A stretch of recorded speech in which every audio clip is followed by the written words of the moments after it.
Welcome, everyone. Today we gather as a graduating class to honor our accomplishments thus far. It's funny that No Impact Man was our first year summer reading book because I'm sure that each of us, man or not, actually aims to make as much of a different kind of impact as possible. That Illinois Wesleyan is a small liberal arts university means that our brilliant friends are doing the same on a high level and a large scale, and that moreover, we get to know about it. As we strive toward further achievement, let's remember that motivation comes naturally when we're pursuing our passions, and that networking comes naturally when those we collaborate with are our best friends. Let's celebrate for now. In good company, the joy is doubled. But remember, our Illinois Wesleyan family will be with us until the end, in case we need any of our sorrows to be halved. We're not going into the city, the state, or even the country. We're going into the world to do good, and we're going together.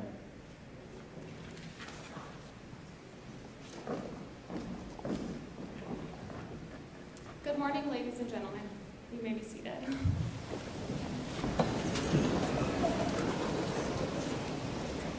It gives me great pleasure to welcome you to the 2014 Honors Convocation, one of Wesleyan's most notable traditions.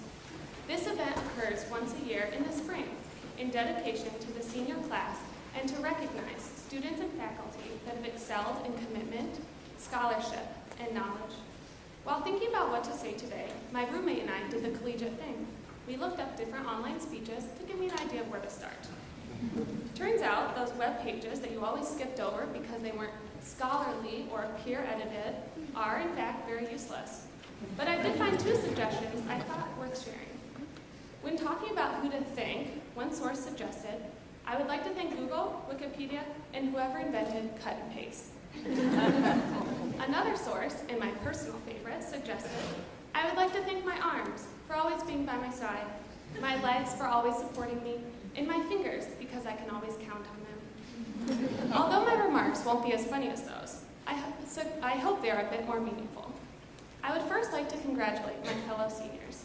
We have made it through a rigorous liberal arts curriculum, somehow maintaining our sanity. The past few years have been a time of growth and a time for change. For myself, I grew to understand and appreciate who I am. I thrived in a Wesleyan environment that suggests and praises hard work, well-roundedness, and the desire to always do your best. But I wouldn't be where I am today without the dedication, love, and support of the faculty and staff. When speaking to students from other universities, the biggest difference I notice is the enhanced quality of the faculty staff to student relationships here at IWU. I can proudly say that my professors have always been there for me, every step of the way. From going to a professor's house for a homemade meal, to the small gesture of them giving you their personal cell phone number so you can call with course or life problems. These relationships have provided an environment that fosters responsibility, creativity, and learning that are clearly demonstrated in the honorees today. Part of Wesleyan's mission statement explains, and I quote, "A liberal education at Illinois Wesleyan fosters creativity, critical thinking, effective communication, strength of character, and spirit of inquiry," end quote. It goes without saying that the honorees being recognized today have not only exhibited these coveted qualities, but have surpassed them with flying colors. I am honored to be part of this amazing institution and to be surrounded by such accomplished individuals. Thank you for your time, and without further ado, Dr. Frank Boyd with the recognition of student honors.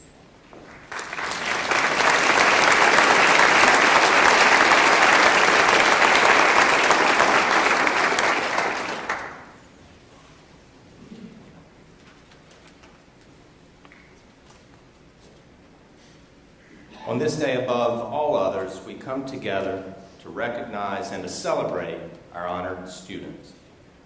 In addition to Phi Kappa Phi and Phi Beta Kappa members and the honorees who will be recognized in just a few moments, your program identifies these students who have distinguished themselves through scholarship, artistic achievement, activities, and service to the university. These honored students are too numerous to identify by name, but please allow me to draw your attention to the following categories of honors, awards, and distinction. Honors in the College of Fine Arts. Named scholarship and award recipients. Members of academic honorary societies. Leaders in student government and other campus activities. Most valuable players and team captains in varsity athletics. To honor all of these students, may I ask that every student in attendance here today whose name appears in the program, not only seniors, but students from other classes as well, to please stand so that we may recognize you.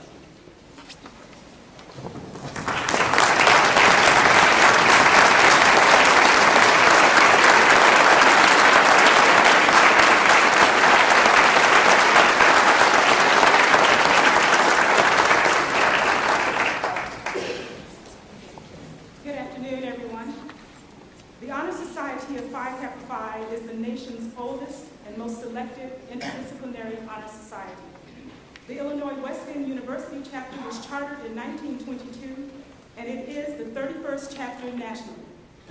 Phi Kappa Phi recognizes and celebrates the finest in scholastic achievements of students from every academic discipline represented at this institution. Invitations to membership in the society are extended to the top 7.5% of juniors and the top 10% of seniors. Please refer to your program where you will find listed the student members of the Illinois Wesleyan University chapter of the Honor Society of Phi Kappa Phi. On a day like today, we gather as a community to honor those individuals in our midst who have reached significant milestones in their careers or who have achieved excellence. In that spirit, I ask at this time that all members of the society present, be they student, faculty, staff, alumni, or guests, please stand now and be recognized by a round of applause.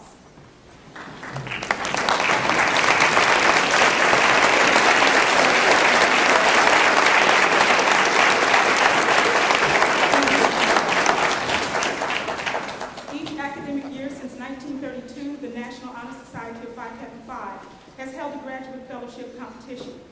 The winners of the National Fellowship will be announced by June 1st, and IWU students have always done well historically. This year we have 2 fellowship applicants, and we are very proud of them both. I would like to ask them to stand as I call their names. Alexandra Mitchell, senior psychology major, and Amanda Watts, senior history major. Please join me in recognizing.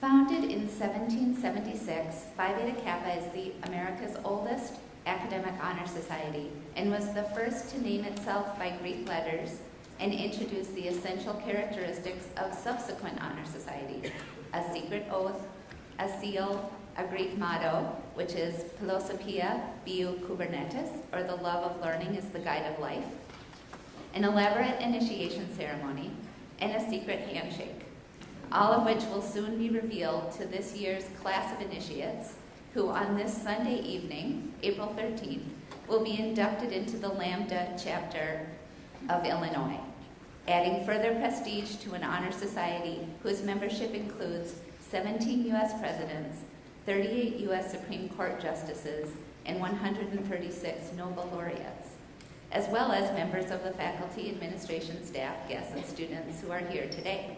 If you are a member of Phi Beta Kappa, or will soon to become a member on Sunday, please stand now and be recognized.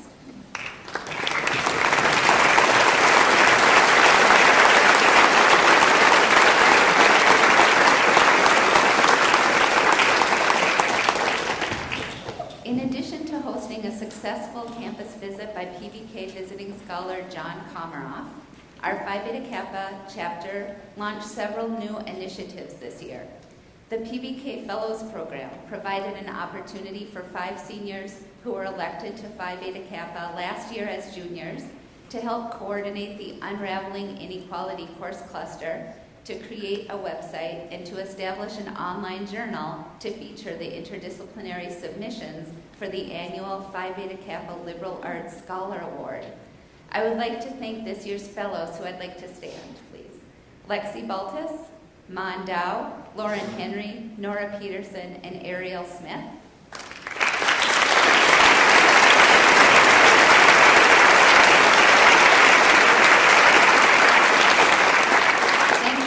Hard work on these projects, and it has been a sincere pleasure to work with each of you this year.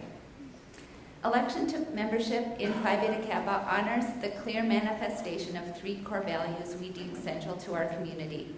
We honor and hope to foster the value of liberal learning, the value of academic integrity and commitment to the social good, and the value of friendship. It is the combination of intelligence, moral integrity, and kindness that is much needed in the world today, and we look forward to welcoming a new group of students who demonstrate these qualities at the induction ceremony on Sunday. Thank you.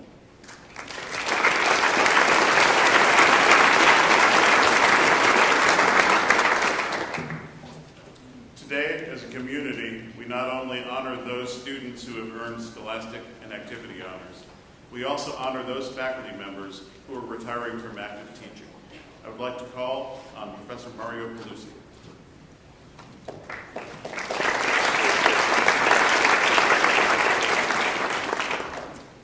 Good morning, everyone. It is my privilege to speak about my colleague in music, Stephen Eggleston, and about his illustrious career at Illinois Wesleyan University. In a few weeks, Professor Eggleston will retire after having completed 35 years of service to the university. Prior to joining our faculty, Professor Eggleston was assistant professor of music at Albion College.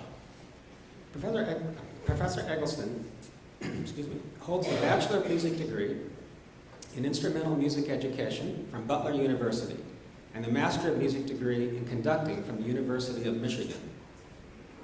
His contributions to the School of Music have been of great consequence. For example, in 1979, the year in which he joined the faculty, he established the Wind Ensemble, which he has conducted since that time. And in 1984, he established the Illinois Wesleyan Civic Orchestra, which he has also conducted since that time. In addition, he has taught courses in instrumental conducting, advanced instrumental conducting, and applied trumpet. Throughout his career at Illinois Wesleyan, Professor Eggleston has taken his ensembles on important tours, and he has remained very active as a clinician and adjudicator at events throughout the country. Because of the outstanding reputations of the ensembles that he directs, Professor Eggleston has been remarkably successful with respect to attracting to Illinois Wesleyan both music students and non-music students who have wanted to join large instrumental ensembles known for their impressively high performance standards. In addition to all of the aforementioned activities, during the past 3 years, Professor Eggleston has served the School of Music as the head of the Woodwinds Brass and Percussion Department, which he has led highly conscientiously. As a professor of music, Stephen Eggleston has over the years taught countless students. And as a professional musician, he has been the consummate role model. The measure of the success of one's teaching abilities can be taken in a variety of ways. For example, by the number of former students who have gone on to have their own outstanding careers, by the number of former students who have also become teachers and who then send their own students to work with their former professors. I can tell you that in the case of Professor Eggleston, the lists of both of these categories of alumni are indeed impressively long. Another way to measure the impact of one's teaching is by the number of former students who remain in regular contact with their former professor and who, when given the opportunity, would wish to participate in celebrating the career of their former teacher. In this regard, I would like to invite all of you to attend a very special concert. On this coming Friday evening at 7:30 at the Bloomington Center for the Performing Arts, Professor Eggleston will conduct the final concert as his director of the Illinois Wesleyan Civic Orchestra and of the Wind Ensemble. This concert will feature some of his favorite music, and joining our current students in their performances will be approximately 125 alumni musicians, and approximately an equal number of alumni will be in the audience. This, ladies and gentlemen, testifies to the extraordinary career that Professor Eggleston has had as a musician and as a teacher. Steve, during your remarkable career, you have become a much admired and beloved colleague, teacher, and friend. And all of us will miss you. But we also wish you a thoroughly enjoyable retirement. Congratulations.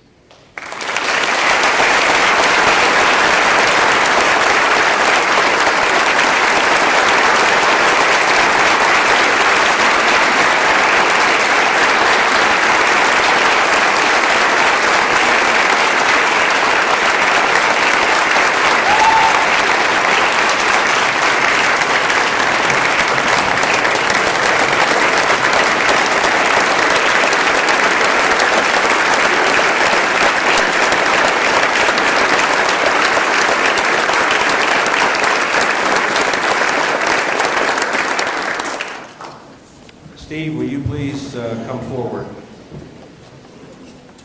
I can't resist using the gesture that is so often used by Steve when he's on the stage.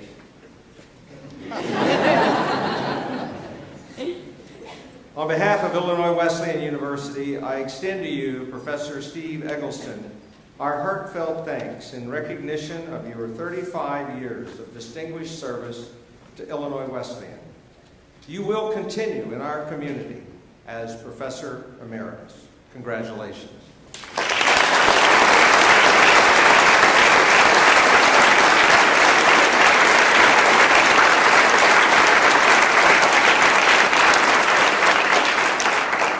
And it is now my pleasure to invite Professor Allison Sainsbury to the podium.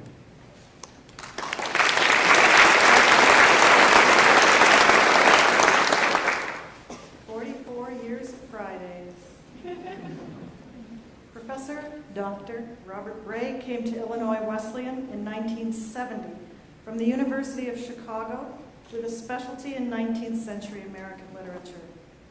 Joining the Department of English, where he has ever been a fierce champion of the humanities, whose defining characteristic and saving grace, as he wrote in a series of poems about the liberal arts, is that knowing we don't know where we're going counts for something.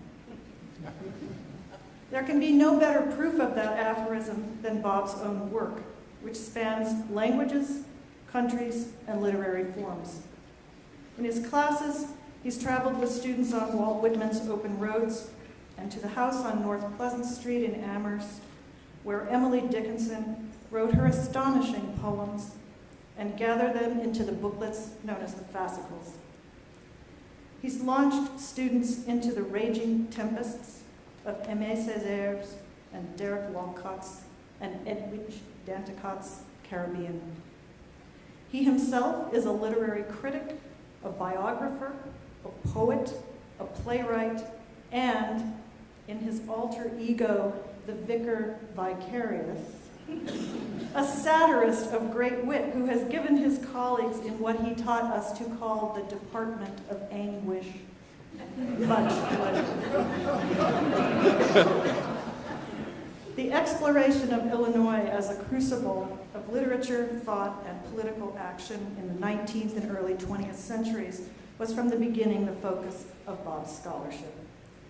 A review of his work reveals an impressive list of lectures and publications on the seminal figures of Illinois, from the literary giants of Edgar Lee Masters, Carl Sandburg, and Vachel Lindsay, to the towering figure of Lincoln. Bob has long endeavored to illuminate the roots of Lincoln's thought and by examining Lincoln's rhetoric. In Lincoln's writing and speeches, and in the give and take of his open-air camp meeting debates with his opponent, Peter Cartwright. Bob's study of Peter Cartwright was selected in 2005 by the Historical Society of the United Methodist Church to receive its first annual Saddleback Award, designed to honor the best book published on United Methodist history, biography, polity, or theology. The scholarly book that crowns Bob's work in Lincoln studies, however, is his most recent, Reading with Lincoln. Reading with Lincoln traces the intellectual history and literary influences that inform Lincoln's thought and rhetoric, endeavoring to answer some of the most enduring and fascinating questions in Lincoln scholarship. How is it that Lincoln rose to the political and moral insights and to the rhetorical heights that he did? What were his influences? What were the contexts? What lines can and ought we to trace most productively through those influences? What do these lines of influence tell us about the development of Lincoln's political and moral thought? Reading with Lincoln shows us the forming and informing spirit Lincoln imbibed from his reading. What distinguishes this work is Bob's attention not only to the influences that made Lincoln a master of words, but also to the anxiety of influence, to the maturing of the ideas that occurred in the defining and refining of Lincoln's sense of self as he read the masters and measured himself against them. Reading with Lincoln was a 2010 finalist for the prestigious Lincoln Prize and winner of the 2010 Russell Strange Memorial Book Prize. When Bob wrote those lines about the humanities, that knowing we don't know where we're going counts for something, I doubt even he suspected that his work in Lincoln Studies would also result in his co-authoring not one but two plays about Lincoln, Lincoln's In Town and The Affray, Lincoln's Last Murder Trial, both produced here in Bloomington, or that he would be asked by a wind farm company for a copy of the photograph he took of a white wind turbine against a blue sky, paired with Lincoln's prediction that we would learn to our great benefit to harness the Illinois winds. The range and reach of your work, Professor Bray, shows that you yourself could not be so harnessed. And there were times you kicked in the traces. But as Lincoln wrote of himself in lines that apply equally to you, he will be good, but God knows when.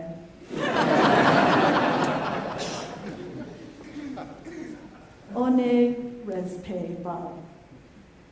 Honor and respect. We will miss you.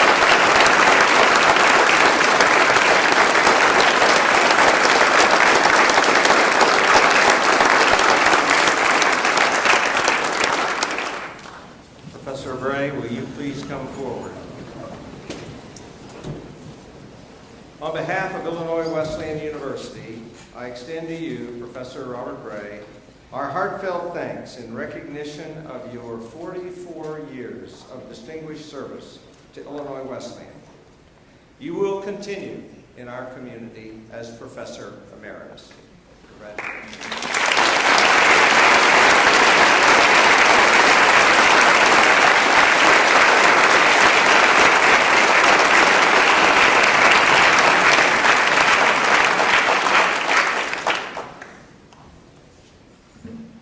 It is my great pleasure now to introduce our featured speaker this morning, Associate Professor of Chemistry, Rebecca Roesner, who is the recipient of the 2013-14 Kemp Award for Teaching Excellence.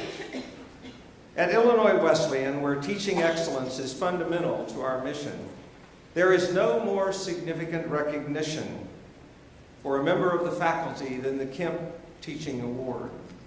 The award recipient is nominated by faculty colleagues and selected by members of the Promotion and Tenure Committee. You will find an extended biography for Professor Roesner in your program, but I would like to mention just a few highlights. First of all, she has a liberal arts background, receiving her undergraduate degree in chemistry and history at Ohio Wesleyan. She went on to earn a doctorate in inorganic chemistry at the University of Kansas. Becky's liberal arts education no doubt explains why, in addition to chemistry, she also has a passion for medieval history.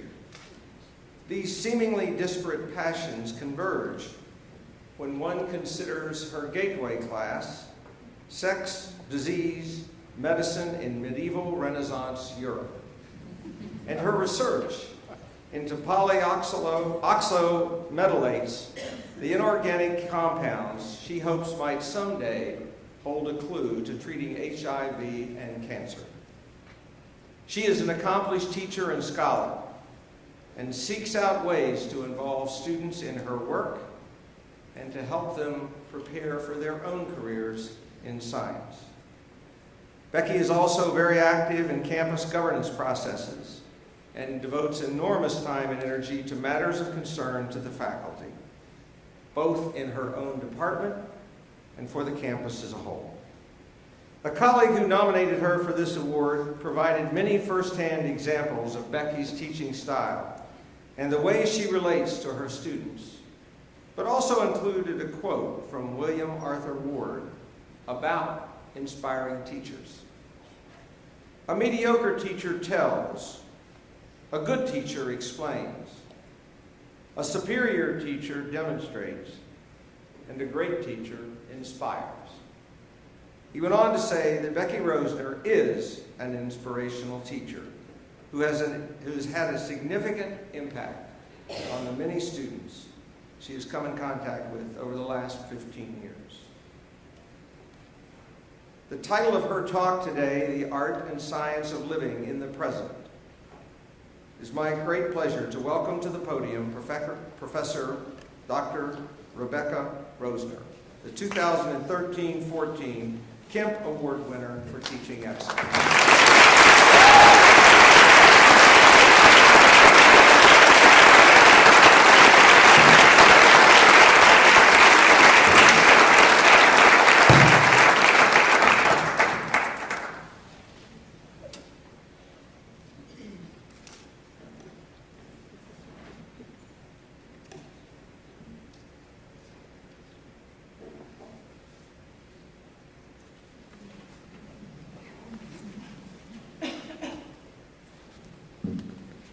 Thank you, President Wilson. Good morning, everybody.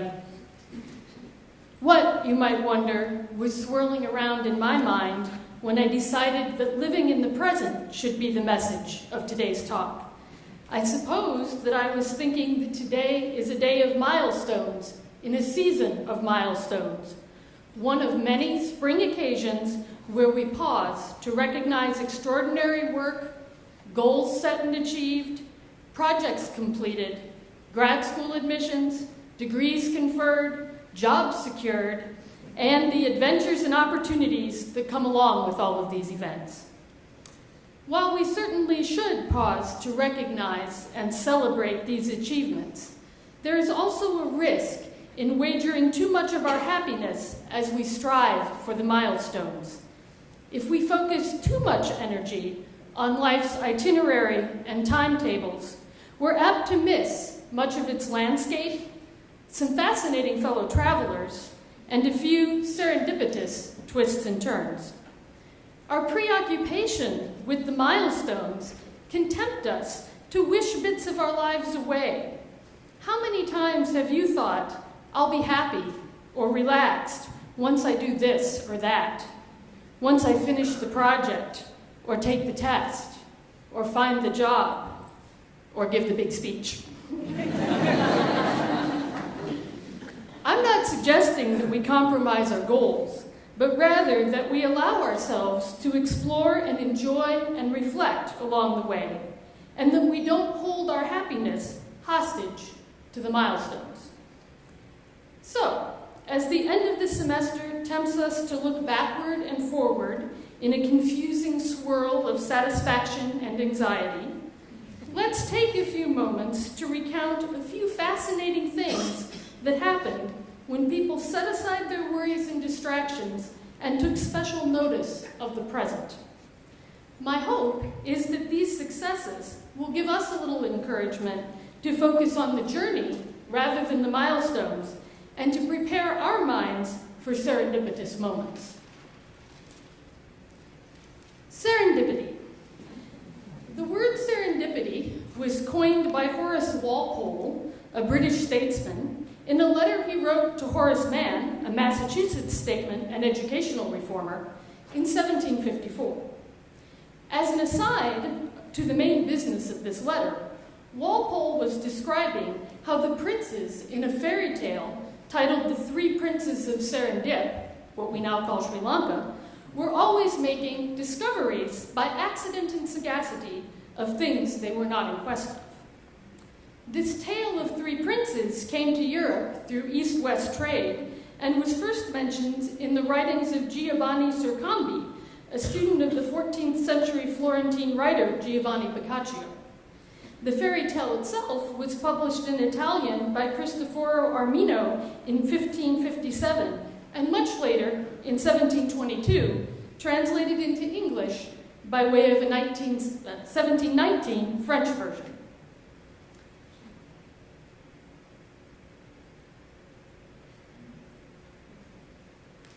Serendipity, as we are going to use the term today, is therefore more than just luck. It's accident and sagacity. Sagacity, like sagacious, having or showing keen mental discernment and good judgment, shrewd.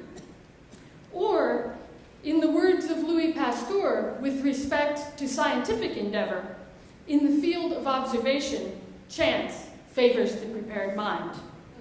Which, by the way, is a favorite quote of Professor Reddick's, and I thank him for my knowledge of it. All right. This brings us to Luma Muffler, the altruistic soccer coach featured in our summer reading selection, Outcasts United by Warren St. John. Luma had the well-prepared mind suggested by Pasteur, a degree from Smith, the cross-cultural experience of growing up in Jordan and studying in the US, and the mental toughness required to accept estrangement from her loving but conservative and privileged Jordanian family for the freedom to pursue unknown dreams in the United States. It was with this prepared mind, but broken dreams from a failing cafe, that Luma drove from her home in the Atlanta suburbs, to Taller's grocery store in the nearby town of Clarkston, which was home to a diverse refugee population. And, as described by St. John, Luma, distracted by her anxiety, inadvertently drove past the store and had to make a U-turn in the parking lot of a dreary old apartment complex called the Lakes. While turning around, she came across a group of boys playing soccer on the asphalt. From behind her windshield, she could see the boys playing the game with the sweet mixture of passion, joy, and camaraderie she recognized from the games played in the empty lot on the other side of the fence from her grandmother's house in Amman. This chance encounter was the beginning of what has become Luma's passion and great success, the Fugees Family Academy and soccer programs. While this sort of intellectually primed serendipity must happen in every field of endeavor, I'd now like to share three fascinating stories from the history of science and how they illustrate the good things that can happen in our life when we're not looking. Well, we're looking, but not planning.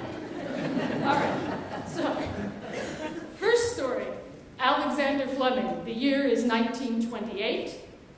He is a bacteriologist at St. Mary's Hospital in London, and in addition to his dedication to his field of bacteriology, he also had what I sometimes call an odd hobby, and his odd hobby was microbe paintings. And so he kept in his lab cultures of brightly colored bacteria, and he would use the petri dishes as a canvas, and he would make these little things. And he belonged to the Chelsea Art Club in London and shared these things with them, and also shared watercolor paintings that he made and things like this. And I think the fact that he would make paintings out of bacteria tells us that he was someone who loved his work. That's what I take out of this. Okay, so more seriously, though, I should mention that a bit earlier in his career, in 1923, Fleming had discovered lysozyme, an enzyme found in tears, milk, and other biological fluids that damages bacterial cell walls. And this lysozyme could clear some varieties of bacteria from a culture dish. And that was all tucked away in his mind when, in 1928, after returning from a vacation, Fleming found a tuft of mold growing on a petri dish of staphylococci that he had left in the lab during his vacation. And we'll recall now what he said about that event in retrospect. But for the previous experience with lysozyme, I would have thrown the plate away, as many bacteriologists must have done before.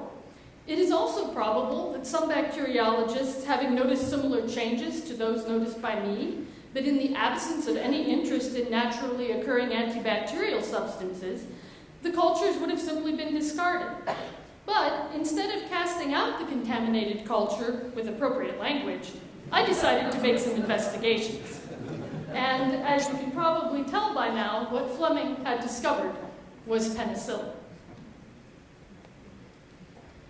Although Fleming published his discovery of penicillin in 1929, he and his collaborators at St. Mary's Hospital had only limited ability to produce, concentrate, and stabilize the active ingredient, and ultimately they set that project aside.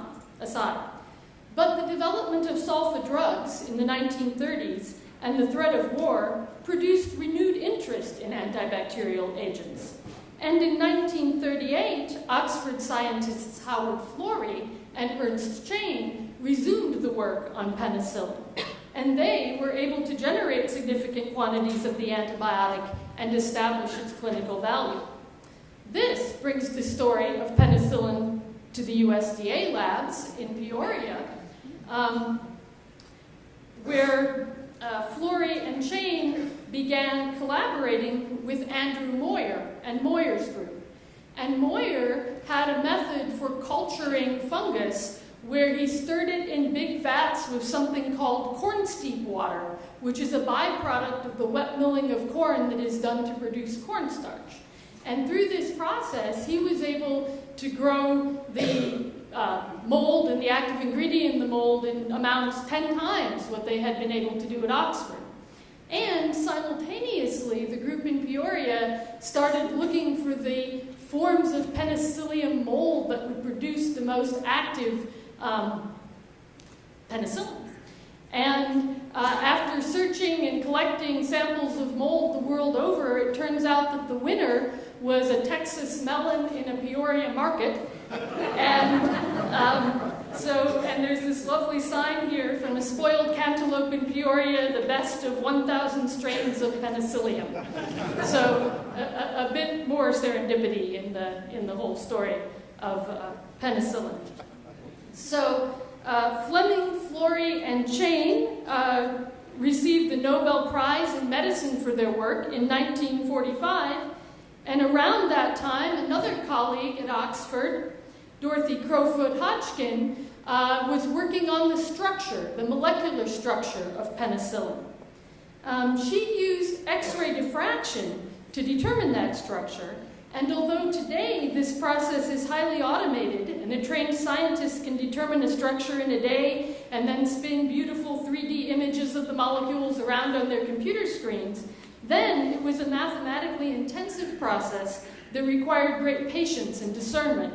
And the only way to visualize the organization of the atoms in the molecule was to build these three-dimensional models, here with balls and sticks, and here the electron clouds of the atoms are actually mapped out on stacked glass or plexiglass plates. Dorothy also received the Nobel Prize. Hers was in chemistry in 1964 for her determination of X-ray techniques of the structures of X-ray structures of important biological substances. We now know that the active ingredient in penicillin is the molecule shown here, and that a key part of it is this part I've highlighted in pink, the beta-lactam ring, and that we can vary the part of the molecule that's highlighted there in blue, and the whole family of penicillin antibiotics, beta-lactam antibiotics, comes from synthesizing things like this or isolating them where there are different chemical groups in that place highlighted in blue. And that brings us to the second story in scientific discovery. Roy Plunkett. Roy Plunkett was working at DuPont on the development of chlorofluorocarbon refrigerants. We may cringe a little now to hear this, knowing the damage these molecules have caused to the Earth's protective ozone layer. But at the time, those molecules were a tremendous improvement over the far more problematic ammonia and sulfur dioxide that were being used as refrigerants and sometimes poisoned people when the refrigerator failed. One of the reagents that Plunkett was using was gaseous tetrafluoroethylene, and that was bought in these little compressed gas cylinders that are like the ones that patients use now if they need portable oxygen. And when he went to use it one day and he opened the cylinder up at the top, none of the gas came out. But he knew from weighing the cylinder that there should be gas in there. And so this was kind of disturbing. Where had it gone? What had happened? Now, a lot of people would have thrown the cylinder out or returned the cylinder to the manufacturer, but he started poking in the opening with a wire, trying to see if he could get it to come out, and he couldn't, and he decided it wasn't locked, and then in what would be a rather horrendous safety violation now, he decided to saw the thing open. And what he found inside was a white powder. The tetrafluoroethylene had reacted with itself and polymerized into a long chain molecule that looked like that. And he investigated that powder, and it has become what we now know as Teflon. It had some pretty amazing properties. It was chemically inert and high melting and self-lubricating, and nothing would stick to it. So, we know some of the applications of Teflon. They started out doing bad things with atom bombs and things with the Teflon, but later they used it in cookware and insulating electrical components and fabric treatments and all of that. And while I was reading on Google, I learned that it's so slippery that even geckos, those little guys that can crawl up a wall, they try to crawl up and they just fall right back down. But it was Google, so really? So I had to do a more scientific search. It didn't take long. I Google Scholar. The Proceedings of the National Academy of Sciences, Alyssa Stark, a biologist at the University of Akron, was studying tokay geckos. She put little harnesses on them and determined how many newtons of force you need to apply to get a gecko to slip off a particular substance. This is serious stuff. And right there, PTFE, polytetrafluoroethylene, you can see you only need about 2 newtons of force if the polytetrafluoroethylene is dry to get the gecko to slip, which is far less than the 15 or more newtons of force you would need for glass or polymethyl methacrylate or treated glass. So Teflon is slippery. And another serendipitous discovery in science. And the final one I'd like to share with you today is that of Lieutenant Gordon Mouse Cleaver. He was a Royal Air Force pilot in 1940, and he was flying in the Battle of Britain. He was flying one of these, a Hurricane Mark I plane, and important for the rest of this story, it had windows made of the plastic polymethyl methacrylate, which we know as plexiglass and which the Brits at that time knew as perspex. Lieutenant Cleaver wasn't clever in one regard. He forgot to wear his flight goggles, and then he had another little problem. His plane got shot, and this gets sad, but something good came out of it. The plexiglass shattered, and the shards went in his eyes, and he was blinded, but he was such a good pilot that he knew his controls well enough that he was able to roll the plane over, parachute out, and he got rescued. And he came under the treatment of an ophthalmologist, Harold Ridley. And as Harold Ridley performed many operations and was able to partially restore his sight and all of that, Harold made a really important observation, and that observation was that the patient, Lieutenant Cleaver, wasn't having any rejection to the plastic in his eye. It was inert, it was there, he recovered as much as he could, and it didn't cause any problems. And Harold Ridley's student, Steve Perry, was making a comment while observing a cataract surgery that it's a pity you can't replace the cataract with a clear lens. And that comment in 1948 inspired Ridley to develop implantable lenses to replace cataract-coated lenses, and they're now, and further correcting other problems. And in fact, Ridley was scorned for this for a while because it was thought to be very dangerous to put foreign objects in people's eyes, and he was rejected by the ophthalmologist. But this was eventually righted, and he was knighted in the year 2000, and there's a stamp celebrating it. And that the same set of stamps actually has a Fleming mold tuft on it there too. All right, so I'm over time, but I just wanted to share a bit of beauty from our own labs here at Illinois, scientific beauty from our own labs here at Illinois Wesleyan. These 4 students are in our Chemistry 380 lab right now, and they found some fascinating papers in the literature they wanted to replicate, and they made this nice red powder of iron oxide. It's fancy rust. When I say it's fancy rust, if you look at it under the scanning electron microscope, check this out. You've got all these structures, little leaves and flowers, and these materials are being pursued because they might be able to absorb pollutants out of polluted waters.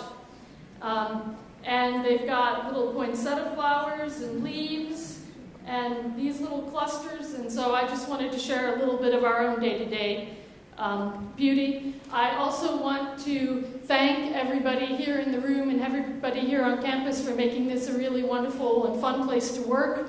I've experienced so much kindness in my 16 years here that it will take me, if I'm here another 32 years, I won't be able to repay it all. I also want to thank my husband, Greg Pouch, for all of his love and support of my career and in my preparation of this talk. And you owe him great thanks because he wisely talked me out of telling you about the detailed history of dental implants.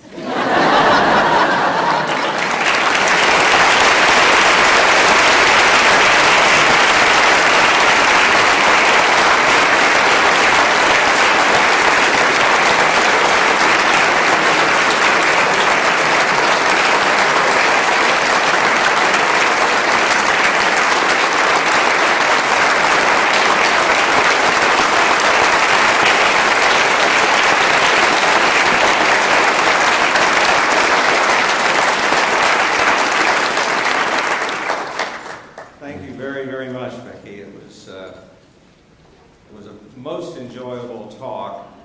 I also have to say that the word is now out because the article on the gecko and Teflon is required reading for college presidents and how to keep things from sticking. But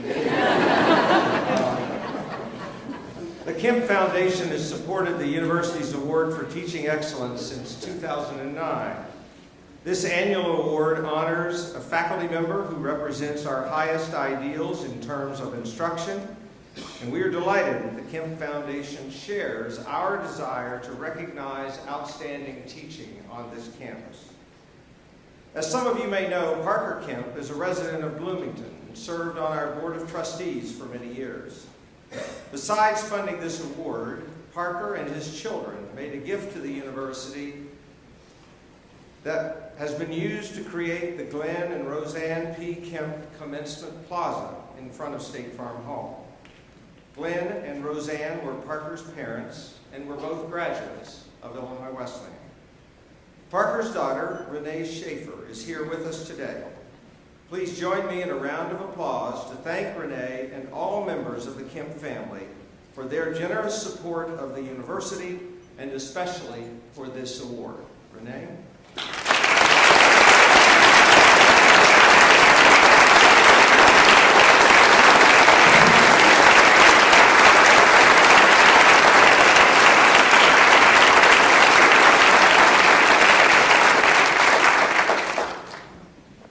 Good morning.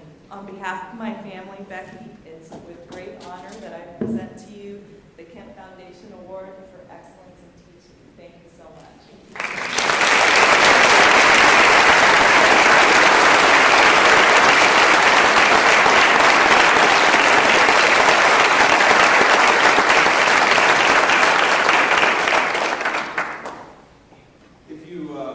If each of you would turn to the back page of your program, you'll see listed all previous winners of the Campus Award for Teaching Excellence.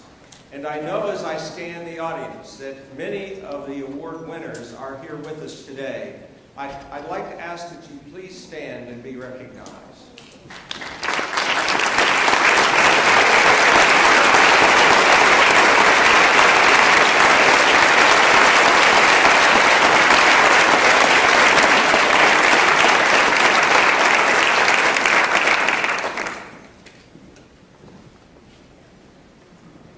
I'm often asked what is my favorite responsibility as provost, and I have to confess that hands down it's reading the names of our graduates, which I'll get to enjoy in a few weeks. But close on its heels is an opportunity to recognize the excellence among our faculty. Certainly the folks that the President just acknowledged today and Professor Roesner are proof that this award really does recognize the best of what our faculty do at this institution. I want to remind you that this afternoon there is a reception in the Turfler room for you to come by and to once again congratulate Becky and her successor. There is a strange and mysterious tradition at this institution, the origins of which I do not know, where the next Kemp Award winner is revealed slowly. There are clues that are apparently my responsibility to provide. But before I do that, I also want to acknowledge that we had a large number, perhaps the largest number ever, of faculty members who were nominated by their colleagues for this award, and having listened to the deliberations that the committee made and hearing that, we are incredibly lucky for the richness of quality faculty we have, and they had tough work to discern to make this choice. A flea would need to jump 5 times to cover the amount of ground horizontally equal to our awardee's height.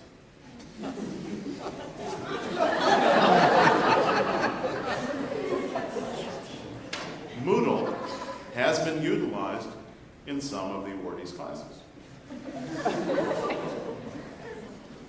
Our awardee has been to both Peoria and Champaign. She, a useful clue finder, is a member of Phi Kappa Phi. Who stood up? Were today's Kemp Award winner converted into chicken wings, I could eat them in 8 hours and 20 minutes.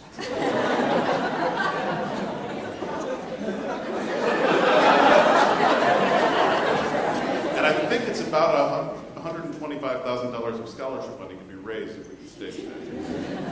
One of her nominators wrote that her contributions are, quote, not only in her area of expertise. She She also effectively contributes to general education by regularly delivering some of the most exciting gateway colloquia on our campus.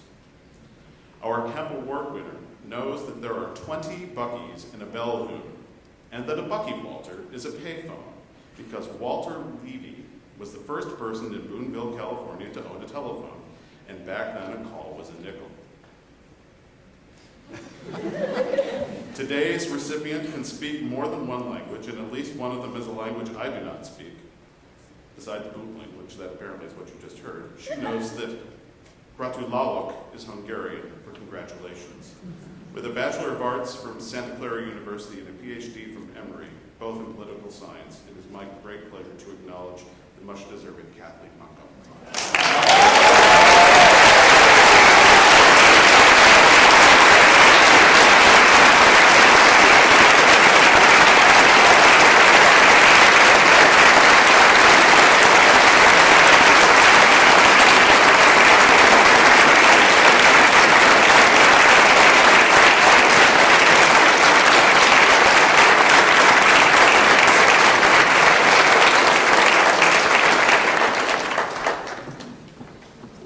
Well, this concludes our program for today.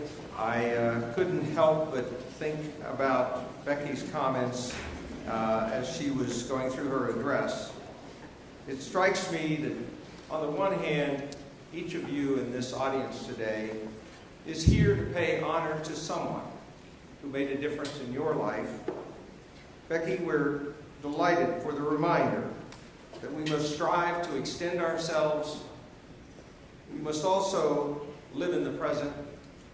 We also must take advantage of those moments of serendipity that come along to each of us. Congratulations to all of the graduates. Congratulations to our honorees here on the stage with us today. And I invite all of you now to please stand and join us in singing Alma Wesleyana, who will be led in that effort by Haley Cook. Haley?